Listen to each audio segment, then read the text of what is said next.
vous êtes là. Bonjour à toutes et à tous. Bienvenue dans Parigo. Pour une fois, vous tombez plutôt mal. Hein. C'est l'heure de ma consultation. Du coup, on se retrouve d'ici quelques instants. Voilà, docteur. J'ai un problème. Je fais toujours le même cauchemar et franchement, j'en peux plus. Je suis là pour vous aider. Décrivez-moi votre rêve.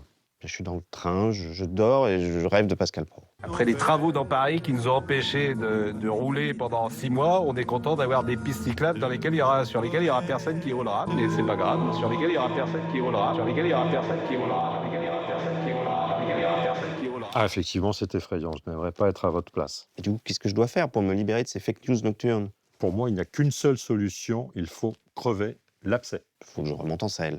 Exactement.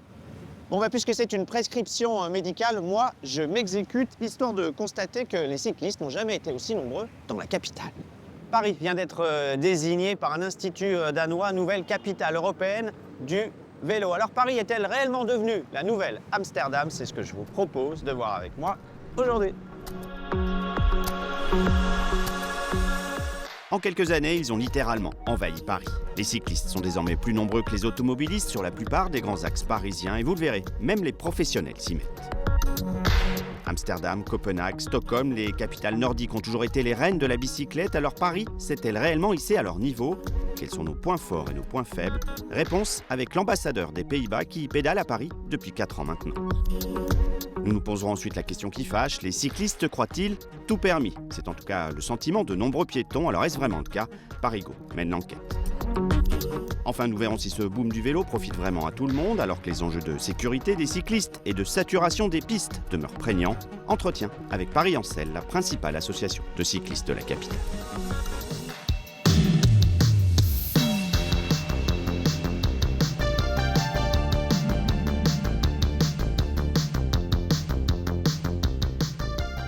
Quelle que soit la météo et les températures, ils sont là, les cyclistes parisiens. En 4 ans, le nombre de déplacements réalisés à vélo dans la capitale a bondi de 35% et ces déplacements sont désormais plus nombreux que ceux réalisés en voiture. Retour sur une incroyable métamorphose avec Denis Tanchereau et Mathieu Caillou. 1, 2, 3, vélo va. Les Parisiens pédalent de plus en plus. Ils sont 1 sur 10 à enfourcher leur vélo pour aller travailler. Le matin, au carrefour Rivoli-Sébastopol, c'est même l'embouteillage. Paris talonne désormais Copenhague et Amsterdam, la capitale ancestrale du vélo.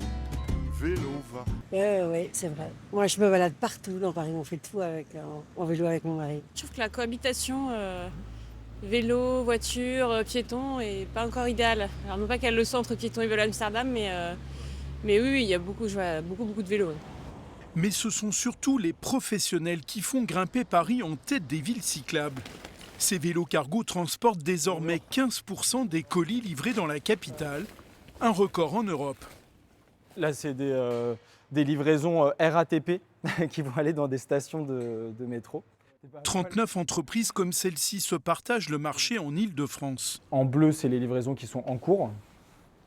Et les points, c'est les coursiers et les coursières qui se baladent un peu partout dans Paris. Paris est une des villes en tête de file en la matière au niveau mondial. Il y a ce qu'on appelle des hubs, des petits entrepôts en zone urbaine qui peuvent faire entre 50 et 800 mètres carrés. Mais ça peut aussi être d'anciens parkings. Il y a des dépôts bus qui sont utilisés pendant la journée, pendant que les bus ne sont pas stationnés, pour faire des livraisons de colis pour du e-commerce par exemple. Pierre transporte 80 kg de colis sur son cargo électrique. Oui, bonjour, c'est Pierre de Cargonaut. J'ai une livraison à récupérer. Les deux. Il parcourt une quinzaine de kilomètres. Je trouve qu'on a fait d'énormes progrès. Et globalement, moi, en tant que professionnel et usager de la route, je trouve que c'est assez confortable. Boulevard Sébastopol. La capacité, le volume total de cette piste cyclable est déjà dépassé aujourd'hui. Alors que la piste cyclable est assez étroite. À Paris, le vélo a supplanté la voiture. 2 fois plus de déplacements sont effectués en pédalant qu'au volant. Et peu importe ce qui est transporté. Où va la vie? Vélo va.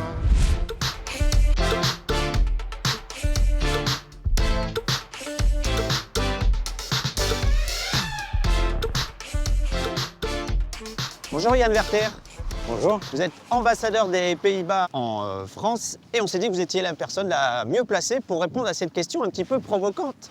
Paris est-elle devenue réellement la nouvelle Amsterdam? Je pense que c'est bien mérité parce que quand on voit le progrès qui a été fait les derniers 10 ans, c'est vraiment impressionnant ce qu'on a fait à Paris. Je connaissais Paris plutôt de la période des années 80-90 et c'était encore très différent. Il n'y avait pas d'infrastructure, c'était rare de voir quelqu'un à vélo.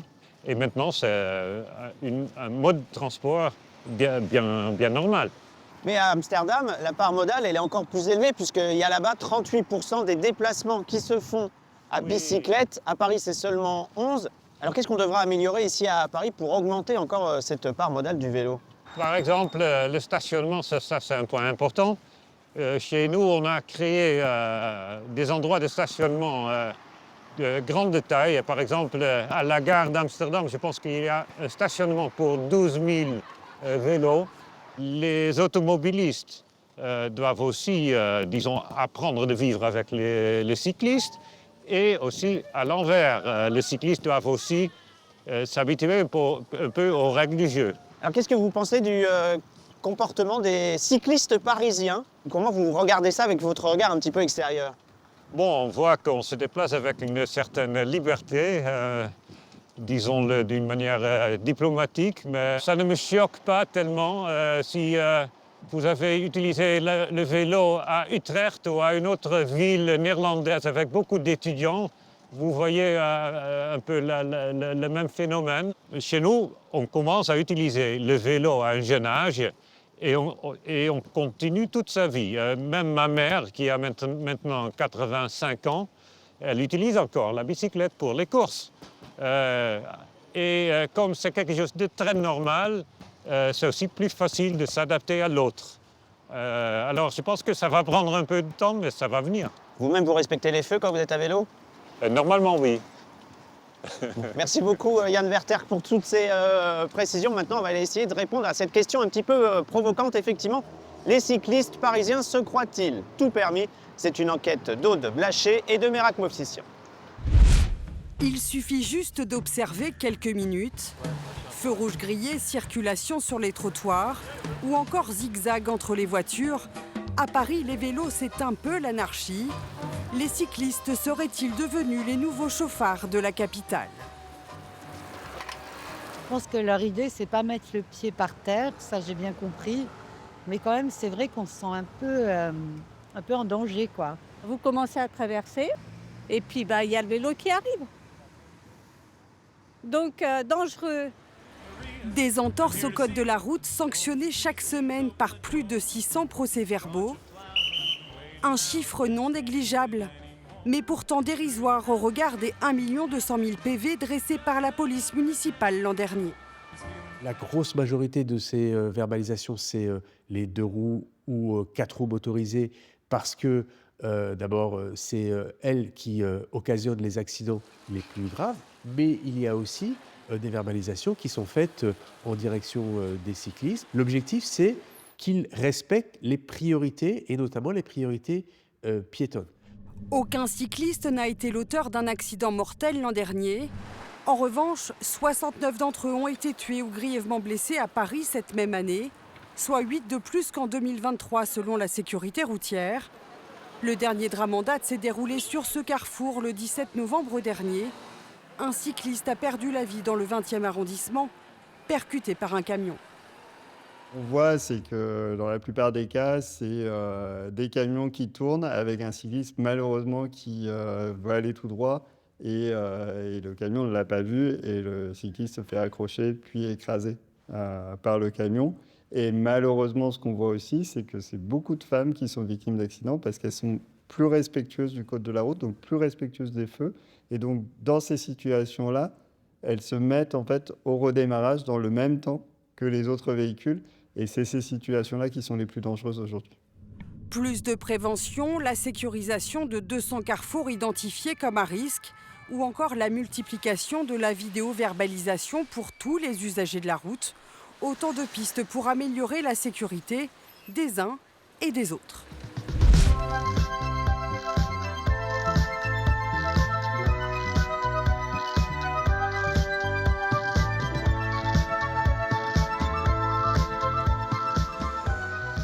Bonjour Marion Soulet.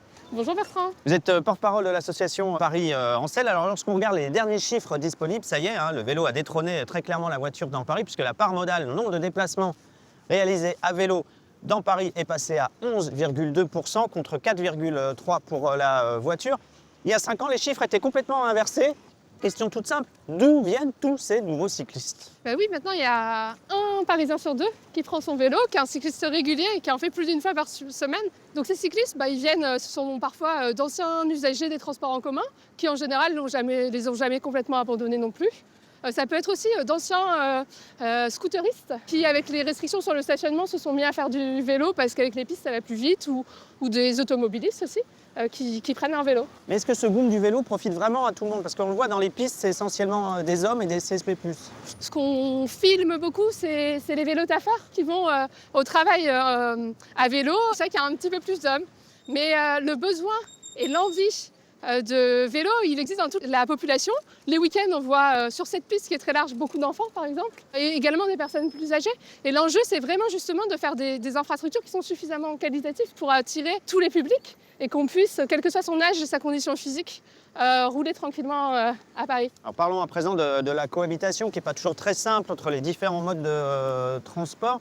Qu'est-ce que vous répondez à ceux qui disent que les cyclistes se croient tout permis finalement dans la capitale?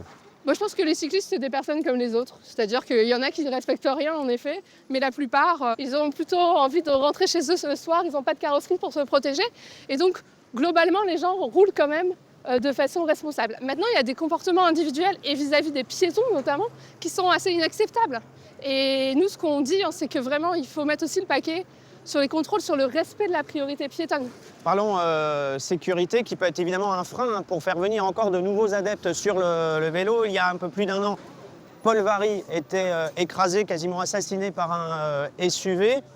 1 an plus tard, est-ce que suffisamment d'aménagements ont été réalisés? Vous aviez noté à peu près 200 carrefours très dangereux dans la capitale. Il y en a 60-70 qui ont été aménagés ou qui vont l'être dans les semaines qui viennent.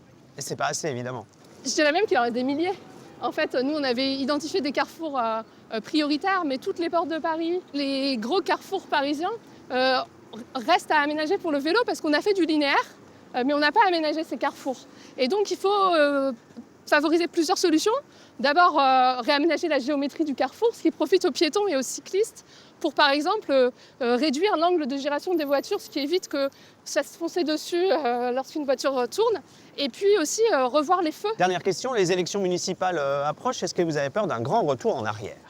J'ai pas l'impression. J'ai l'impression qu'en tout cas déjà dans le discours, on a quand même presque un Parisien sur 2 qui est un cycliste régulier.